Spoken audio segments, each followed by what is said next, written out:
प्यारे विद्यार्थियों, आज की ऑनलाइन क्लास में आप सभी का स्वागत है। आज इस वीडियो में हम कक्षा 6 व 7 की गणित कार्य पुस्तिका प्रवाह पर आधारित आकलन संख्या 6 को हल करेंगे। कक्षा 6 व 7 की गणित कार्य पुस्तिका के किसी भी कार्यपत्रक का अगर आप सोल्यूशन देखना चाहते हैं, उनका हल देखना चाहते हैं या आकलन से संबंधित कोई हल देखना चाहते हैं तो उसके वीडियो के लिंक आपको इस वीडियो के डिस्क्रिप्शन में मिल जाएंगे। तो डिस्क्रिप्शन बॉक्स में जाकर आप किसी भी लिंक पर क्लिक करके संबंधित वीडियो को देख सकते हैं। आइए स्टार्ट कर लेते हैं आकलन 6, जिसका पहला प्रश्न है 4 किलो गेहूं की कीमत 96 रुपए है तो 1 किलो गेहूं कितने का होगा। 4 किलो गेहूं की कीमत हमें दे रखी है 96 रुपए।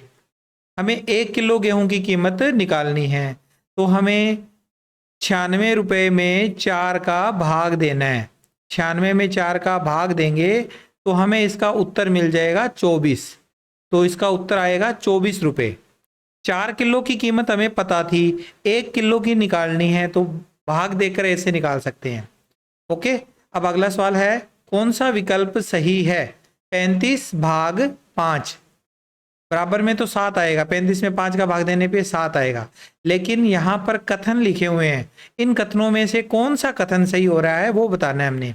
तो देखो, भाग का मतलब क्या होता है, बार बार घटाना, और गुणा का मतलब होता है बार बार जोड़ना।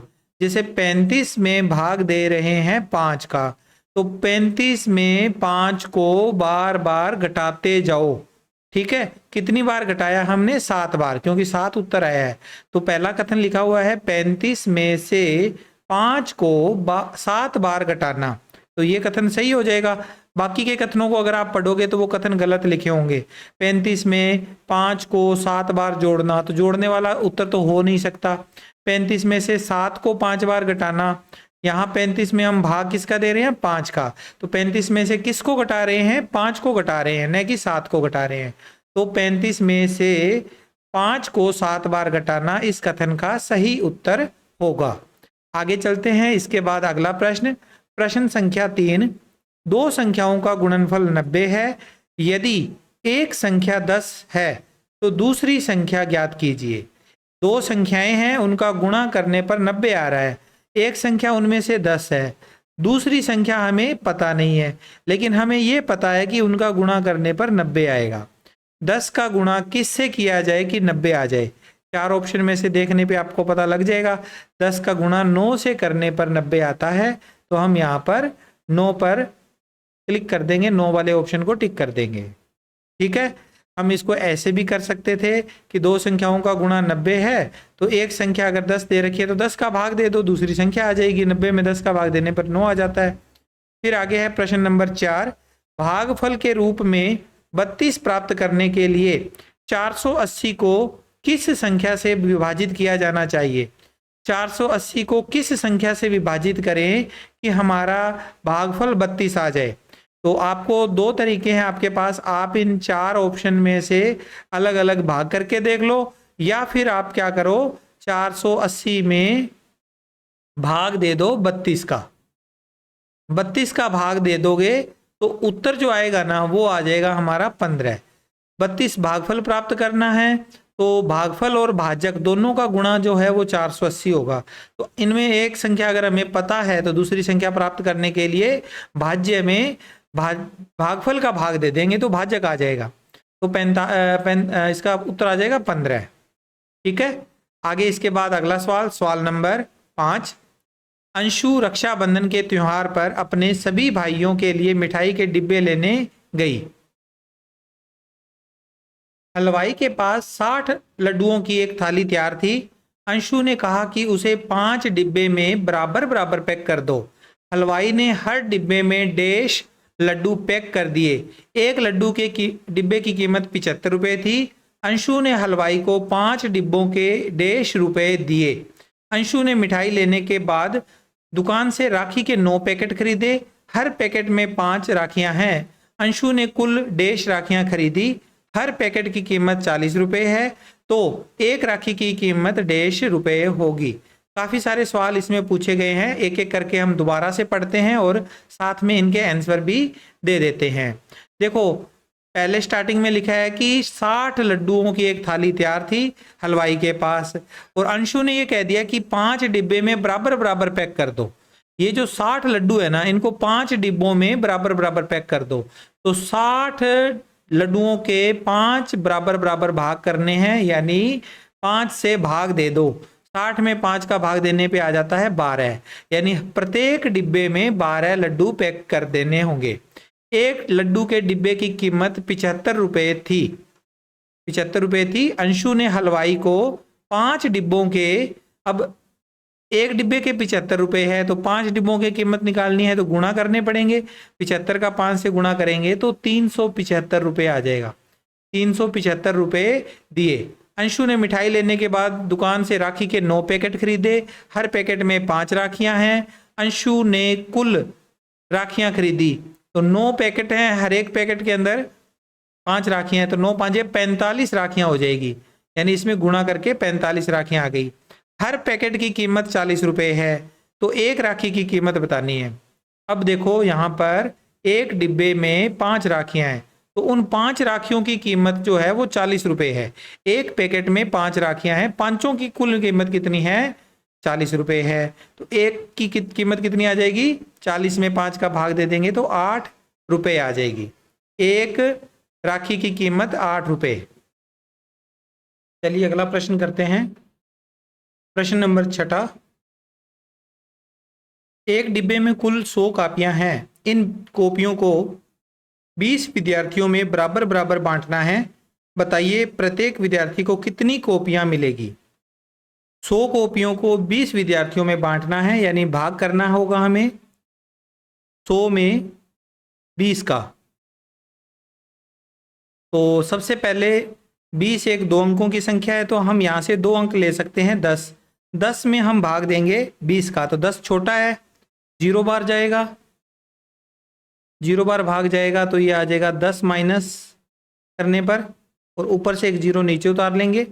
अब 100 में भाग देंगे 20 का, 5 बार जाएगा, 20 5 100, शेषफल बच गया 0। तो प्रत्येक विद्यार्थी को कितनी कॉपियां मिलेगी? 0 5 यानी 5 लिख दो। प्रत्येक विद्यार्थी को 5 कॉपियां मिलेगी। प्रत्येक विद्यार्थी को 5 कॉपियां मिलेगी। 7वां प्रश्न है, भाग करें। 576 में 12 का भाग देना है, 257 में 18 का भाग देना है, और 768 में 38 का भाग देना है। तो भाग देकर देखते हैं। सबसे पहला भाग है हमारा 576 में भाग 12 का। तो 576 अंदर लिखेंगे और बाहर लिखेंगे 12। अब 12 का पहाड़ा पढ़ेंगे। 12 2 अंकों की संख्या है, तो 2 अंकों की संख्या यहाँ से ले लेंगे 57। 12 के पहाड़े को पढ़कर 57 तक पहुंचेंगे हम। 12 एकम 12, 12 दूने 24, 12 तिये 36, 12 चौके 48, 12 पंजे 60। 60 ज़्यादा हो गया 57 से, तो 4 बार ही जाएगा ये 12 चौके 48 तक। ठीक है, 4 बार इसका भाग देंगे तो यहाँ से हमारे पास 57 में से 48 घटाएंगे, 9 शेष बच जाएगा। ऊपर से 6 को नीचे उतार लेंगे। अब 96 में 12 का भाग देंगे तो 8 बार चला जाएगा, 12 8 96, पूरा पूरा भाग चला गया।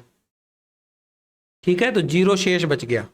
तो इसका भागफल कितना आया? भागफल तो आ गया 48, और शेषफल आ जाएगा 0। ओके, चलिए अगला भाग देते हैं। 257 में 18 का भाग, तो यहाँ लिखेंगे 257 भाग 18। 18 का पहाड़ा पढ़ेंगे। 18 2 अंकों की संख्या है, तो यहाँ से 2 अंक ले लेंगे 25। 18 एकम 18, 18 दूना 36, 36 ज़्यादा हो गया 25 से, तो एक ही बार जाएगा, 18 एकम 18। यहाँ से 25 में से 18 माइनस करेंगे, 7 बचेगा, और आगे वाला 7 नीचे उतर जाएगा, 77। फिर 18 का पहाड़ा पढ़ेंगे। 18 एकम 18, 18 दूना 36, 18 तिये 54, 18 चौके 72, 18 पंजे 90। 90 ज़्यादा हो गया तो 4 ही बार जाएगा, 18 चौके 72। और घटाव कर देंगे इसका, 77 में से 72 घटाएंगे तो 5 बच गया शेष। तो इसका आंसर लिखेंगे, भागफल तो आया है हमारे पास, भागफल आ गया 14 और शेषफल कितना आया है, शेषफल आया है 5। ओके, आगे इसका तीसरा और अंतिम प्रश्न है, 768 में भाग देना है 38 का। 768 भाग 38, ये थोड़ा सा ध्यान से समझना। 38 में कितने अंक हैं, 2 अंक हैं, तो यहां से भी 2 अंक ले लेंगे, 76। अब 38 का पहाड़ा अगर आपको नहीं आता है तो आप इसका पहाड़ा गुणा करके या जोड़ करके बना सकते हो। 38 के पहाड़े में हम 76 को देखेंगे, 38 एकम 38, 38 दूना 76, 2 पे चला गया पूरा पूरा ही, 38 दूनी 76, 76 में से 76 घटाएंगे 0 बचेगा और ये 8 नीचे उतर जाएगा, 8 नीचे उतर गया। अब देखो 38 का भाग हमने 768 में दिया, एक बार ये 2 पर चला गया, फिर हमने 8 को नीचे उतार लिया, अब आगे भाग जा नहीं रहा, भाग आगे जा नहीं रहा है। तो ऊपर वाला जब अंक उतार देते हैं हम, तो हमें निश्चित रूप से भाग देना होता है, ठीक है। तो आप या तो इसमें भाग दो, या फिर एक नियम ये याद रखो कि ऊपर वाला अंक सीधा अगर शेषफल में जाता है, अगर मैं इसको शेषफल मान लूं तो क्या होगा, फिर हमें यहां पर एक 0 लगानी पड़ेगी, ठीक है। दोनों ही बातें आप समझ सकते हो कि जब हम ऊपर से कोई संख्या नीचे उतारते हैं तो हमें भाग देना पड़ता है। आप चाहो तो इस 08 का मतलब 8 है तो 8 में भाग दोगे 0 बार, 38 का भाग दोगे 0 बार, तो 38 0 0, यहाँ 0 लिख के फिर इसका शेषफल 8 बना लो तो ये 0 आ जाएगा। दूसरा तरीका ये है कि आपको मैंने पिछले वाले जो कार्यपत्रक थे उसके अंदर भी बताया था कि जब ऐसा हो कि ऊपर वाली संख्या नीचे आते ही सीधा शेषफल बन जाता है, जैसे 8 नीचे उतरा शेषफल बन गया, छोटी संख्या हो गई ना ये 38 से, तो भाग तो आगे जाएगा नहीं, ये सीधा शेषफल में जा रहा है। तो उस स्थिति में अपने को क्या करना होगा, एक 0 ऐड करनी होगी या 0 लगानी होगी, ये नियम होता है भाग का, ठीक है। तो ये 20 इसका भागफल आ गया और शेषफल आ जाएगा 8। तो लिख दीजिए भागफल बराबर 20 और शेषफल बराबर 8। तो ये इस प्रश्न का आंसर हो गया। इसके साथ ही हमारा ये आकलन नंबर 6 यहाँ पर होता है कंप्लीट। आई होप आपको प्रत्येक प्रश्न इसका समझ में आया है। अगले वीडियो में आपसे मिलता हूँ। Take care, bye bye.